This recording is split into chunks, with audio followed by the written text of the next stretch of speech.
আজকে যে ক্যাপসুলটি নিয়ে আমি এসেছি সেটির নাম হচ্ছে পিরিগাবা 50। এই পিরিগাবা 50-র ভিতরে রয়েছে পিরিগাবালিন 50 মিলিগ্রাম হিসেবে। সাধারণত পিরিগাবা এমন একটি ওষুধ যা খিঁচুনি ও মৃগী রোগের সমস্যার ক্ষেত্রে কাজ করে থাকে। এছাড়াও এটি নিউরোপ্যাথিক ব্যথায় বহুলভাবে ব্যবহৃত হয়, কিংবা ডায়াবেটিক নিউরোপ্যাথি, পোস্ট হার্পেটিক নিউরোলজিয়ার ক্ষেত্রেও এই পিরিগাবা ক্যাপসুলটি কাজ করে থাকে।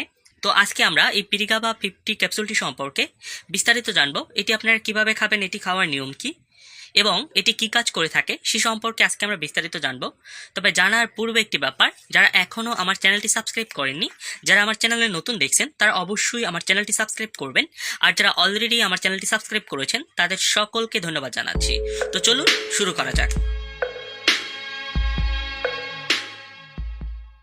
এটির ভিতরে যে পিরিগাবালিন রয়েছে সেটি গামা অ্যামাইনো বিউটারিক অ্যাসিডের একটি কাঠামোগত উপজাত।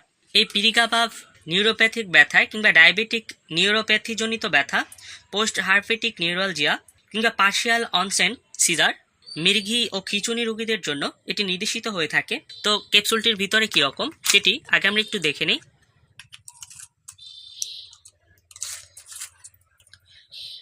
এই হচ্ছে ক্যাপসুলটি আপনারা দেখতে পাচ্ছেন, যার প্রতি পাতায় 10টি ক্যাপসুল রয়েছে। নিউরোপ্যাথিক পেন বা নিউরোপ্যাথিক ব্যথা আসলে কি? নিউরোপ্যাথি হলো স্নায়ুর একটি কর্মহীনতা যা সংবেদন হ্রাস পায়।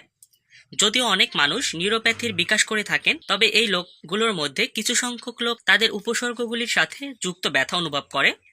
এই অবস্থাটিকেই বেদনাদায়ক নিউরোপ্যাথি বলা হয়ে থাকে। কাজে অবশ্যই আপনাদের এরকমের কোনো সমস্যা পরিলক্ষিত হলে আপনারা দ্রুত ডাক্তারের শরণাপন্ন হবেন এবং ট্রিটমেন্ট গ্রহণ করবেন। তো এই পিরিগাবা এটি 25, 50 এবং 75 এবং 150 মিলিগ্রামেরও হয়ে থাকে। তো এই পিরিগাবা 50 ক্যাপসুলটি আপনারা কিভাবে খাবেন সেটি আপনাদেরকে এখন আমি বলে দিচ্ছি।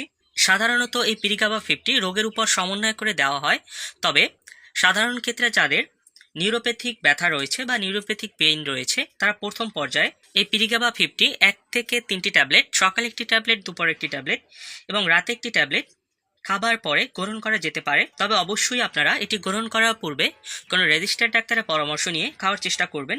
তবে আরেকটি ব্যাপার, এই ক্যাপসুলটি শিশু এবং কিশোরদের 18 বছরের নিচে স্বীকৃত নয়। এটি শুধুমাত্র 18 বছরের উপরে যারা প্রাপ্তবয়স্ক রয়েছেন তাদের ক্ষেত্রেই এই ক্যাপসুলটি ব্যবহার করা যেতে পারে। তো এই ট্যাবলেটটি পার্শ্ব প্রতিক্রিয়ার ভিতরে রয়েছে ঘুম ঘুম ভাব, ঝিমুনি কিংবা ঝাপসা দৃষ্টিও হতে পারে। গর্ভাবস্থায় বা স্তনদানকালে এই ক্যাপসুলটি খাওয়া যাবে কিনা সেটা আপনাদেরকে বলে দিচ্ছি। এটি প্রেগনেন্সি ক্যাটাগরি সি রয়েছে, সেক্ষেত্রে অবশ্যই আপনারা ক্যাপসুলটি থেকে বিরত থাকবেন, এটি ব্যবহার করা যাবে না। এই ক্যাপসুলটির মূল্য কত টাকা সেটা আপনাদেরকে এখন আমি বলে দিচ্ছি। এই পিরিগাবা 50 এর প্রতি পিসের মূল্য হচ্ছে 15 টাকা করে এবং এর এক পাতার মূল্য হচ্ছে 150 টাকা। সাধারণত পিরিগাবা 50 ক্যাপসুলটি বাজারজাত করে থাকে অপসনিন ফার্মাসিউটিক্যাল লিমিটেড, তবে অন্যান্য কোম্পানিও অন্যান্য নামে এই পিরিগাবালিন বাজারজাত করে থাকে।